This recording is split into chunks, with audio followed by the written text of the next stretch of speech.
जय श्री कृष्णा। आइए सुनते हैं बहुला चौथ की व्रत कथा।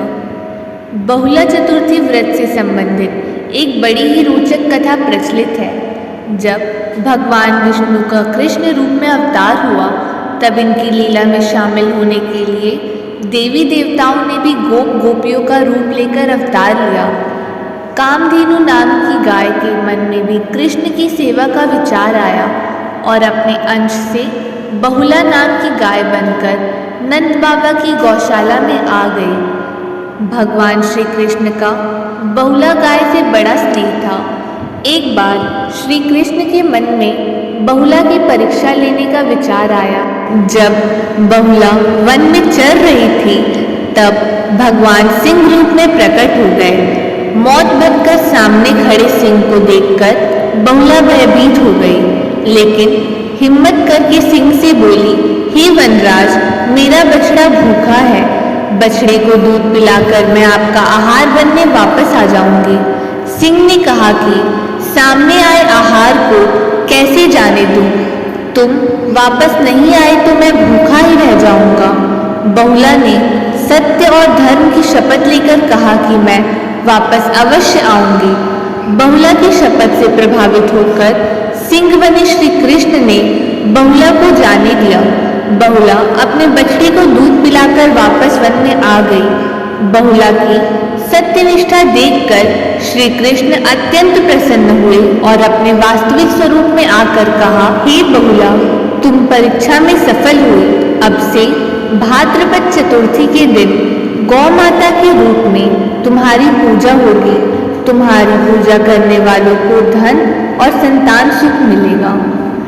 एक अन्य कथा के अनुसार पूर्व काल में राजाओं में श्रेष्ठ राजा नल था और उसकी रूपवती रानी का नाम दमयंती था। शापवश राजा नल को राजयुक्त होना पड़ा और रानी के वियोग से कष्ट सहना पड़ा। तब दमयंती ने इस व्रत के प्रभाव से अपने पति को प्राप्त किया। राजा नल के ऊपर विपत्तियों का पहाड़ टूट पड़ा था। डाकुओं ने उनके महल से धन, गजशाला से हाथी और गुड़शाला से घोड़े हरण कर लिए तथा महल को भी अग्नि से जला दिया। राजा नल भी जुआ खेलकर सब हार गए। नल असहाय होकर रानी के साथ वन को चले गए। शापवश स्त्री से भी वियोग हो गया। कहीं राजा और कहीं रानी दुखी होकर देशाटन करने लगे। एक समय वन में दमयंती को महर्षि शरभंग के दर्शन हुए। दमयंती ने मुनि का हाथ जोड़कर नमस्कार किया और प्रार्थना की, प्रभु, मैं अपने पति से किस प्रकार मिलूंगी? शरभंग मुनि बोले, दमयंती, भादों की चौथ को एक दंत गजानन की पूजा करनी चाहिए। तुम भक्ति और श्रद्धा पूर्वक गणेश चौथ का व्रत करो, तुम्हारे स्वामी तुम्हें मिल जाएंगे। शरभंग मुनि के कहने पर दमयंती ने भादों के गणेश चौथ को व्रत आरंभ किया और 7 मास में ही अपने पुत्र और पति को प्राप्त किया। इस व्रत के प्रभाव से नल ने सभी सुख प्राप्त किए। विघ्न का नाश करने वाला तथा सुख देने वाला यह सर्वोत्तम व्रत है। व्रत का फल, भादो मास की चौथ सभी प्रकार के संकटों का नाश करने वाली तथा सर्व कामनाओं को देने वाली है। आइए जानते हैं भाद्रपद मास संकष्टी चतुर्थी बहुला चौथ की पूजन विधि, महत्व, उपाय एवं व्रत की नियम। बहुला चौथ भाद्रपद माह के कृष्ण पक्ष के चौथे दिन मनाया जाता है। इस साल बहुला चतुर्थी 22 अगस्त 2024 दिन गुरुवार को पड़ रही है। बहुला चौथ मुख्य रूप से कृषक समुदाय द्वारा मनाया जाता है। बहुला चौथ का त्योहार भगवान कृष्ण के अनुयायी मुख्य रूप से मनाते हैं। इस दिन गाय, बछड़े की पूजा की जाती है और कृष्ण जी के जीवन में गायों का बहुत महत्व था। वे खुद एक गाय चराने वाली थी जो गौ माता की तरह पूजते थे। किसान समुदाय के लोग इस दिन जल्दी उठकर अपने पशुओं और उनके रहने के स्थान को अच्छे से साफ करते हैं। चावल का कुछ बनाकर पशुओं को खिलाया जाता है और उनकी पूजा की जाती है। उस दिन पशुओं द्वारा कोई भी काम नहीं होता है। बहुला चौथ पूजन विधि। इस दिन पूरे दिन का व्रत होता है जो कि शाम को पूजा के बाद ही खोला जाता है। इस दिन मिट्टी से गाय एवं बछड़ा बनाया जाता है। कुछ लोग सोने एवं चांदी के बनवाकर उसकी पूजा करते हैं। शाम को सूर्यास्त के पश्चात इन गाय बछड़े की पूजा की जाती है। साथ ही गणेश जी एवं कृष्ण जी की पूजा की जाती है। कुछ लोग ज्वार एवं बाजरा से बनी वस्तु भोग में चढ़ाते हैं और बाद में उसे ही ग्रहण करते हैं।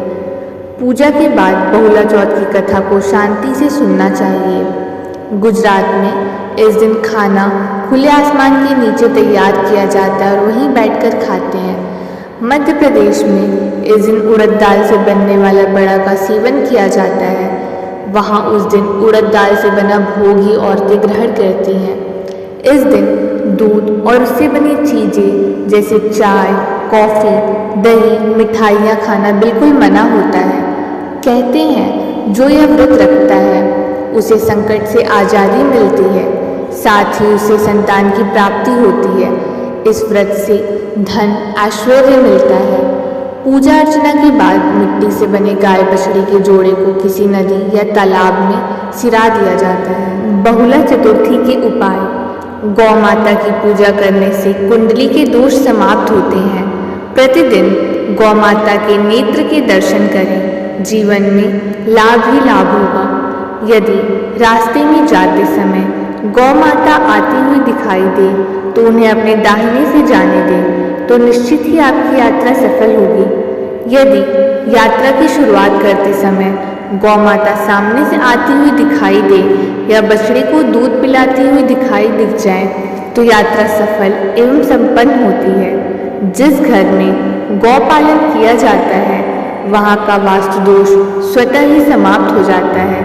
यदि पितृदोष के कारण आपका संघर्षमयी जीवन हो तो गौ माता को प्रतिदिन रोटी, गुड़, हरा चारा आदि खिलाएं। अगर प्रतिदिन ना खिला सकें तो सिर्फ हर अमावस्या के दिन खिलाने से भी पितृदोष समाप्त होगा। यदि आपको भी हमेशा बुरे स्वप्न दिखाई देते हैं तो गौ माता का नाम लें, कुछ ही दिनों में बुरे स्वप्न दिखने बंद हो जाएंगे। गौ माता के दूध से बने घी का एक अन्य नाम आयु भी है, इसीलिए उसे आयुर्वेद घृतम कहा जाता है। अतः गौ माता के दूध एवं घी का उपयोग करने से व्यक्ति दीर्घायु होता है। बहुला चतुर्थी व्रत करने से शुभ फल प्राप्त होता है। इस व्रत से घर परिवार में सुख शांति आती है।